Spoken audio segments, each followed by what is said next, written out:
بودند، اما به علت کمبود عساکر آن را ترک گفته بودند.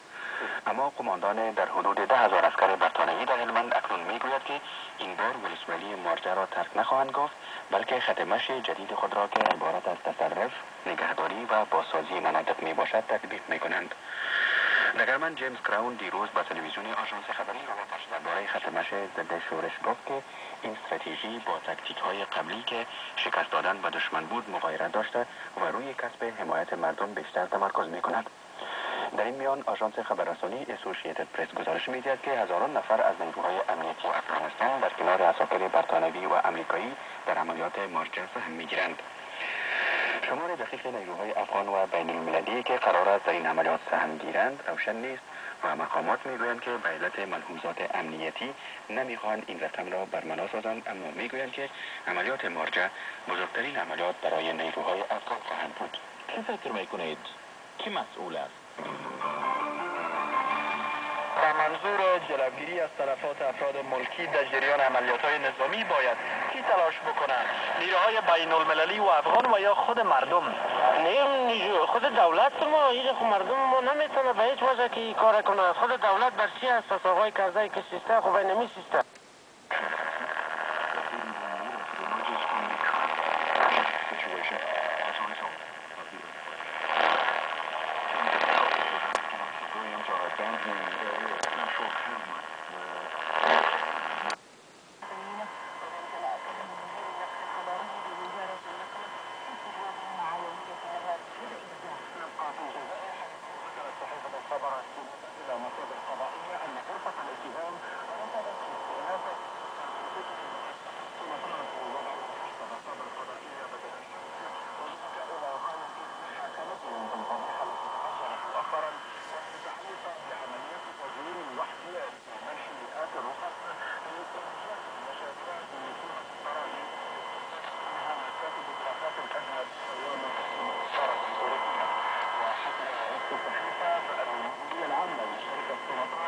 قررت إلغاء كل الصفقات التي أجرت أو تلك التي أعلن عنها بعد 21 من شهر ديسمبر الماضي، ولم تدخل بعد مرحلة التنفيذ التنفيذي. الصحيفة التي قالت أن القرار بأوامر من الرئيس عبد الله بوتفليقة أشارت إلى أن تجويز إلغاء مئات العقود والصفقات حتى الدولية منها سيترتب عنه عواقب مالية وأمنية على الشركة. وحول موضوع فضيحة سوناتراك قال رئيس الوزراء الجزائري الأسبق أحمد بن إن التحقيق الذي فتح في الموضوع يعتبر إشارة تحذير من جهة ما في جهاز الدولة يعتقد أن جزءا من النخبة الحاكمة حاز أكثر مما يجب من السلطة. وأكد أحمد بن في حديث مع وكالة الأنباء أن قضية سوناتراك هي جزء من Le président du constructeur automobile japonais le disait il y a quelques minutes, nous allons tout faire pour regagner la confiance de nos clients. Akio Toyoda s'exprime en pleine crise, puisque c'est toujours ce problème de pédale de freinage qui sème la pagaille. Les Prius sont donc des voitures hybrides qui vont être rappelées dans le monde. La vente est même suspendue pour ce modèle. Les modèles Saïs et Lexus devraient également être rappelés.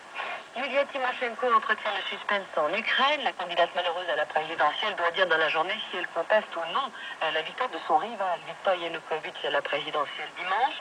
Certains dans la presse croyaient savoir qu'elle ne renoncerait pas. En a-t-elle seulement les moyens? C'est la question qu'on se pose ce matin, d'autant que la commission électorale a validé le scrutin. Surtout, les observateurs européens ont estimé que l'élection de dimanche s'était déroulée tout à fait correctement.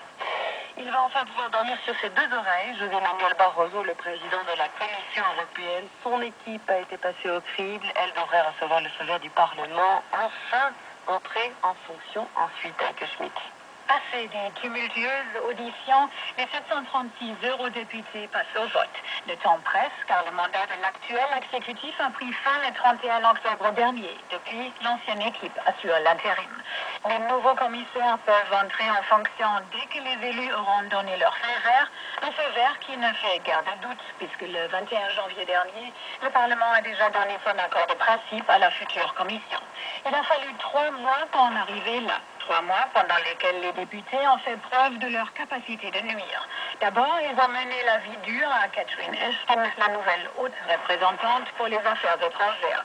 La baronne britannique a failli ne pas trouver grâce aux yeux des parlementaires pour son manque d'expérience diplomatique. Ensuite, ce fut à la candidate bulgare de s'attirer les foudres des élus, jugée incompétente et soupçonnée d'avoir trompé dans des affaires financières obscures, remis à Plus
421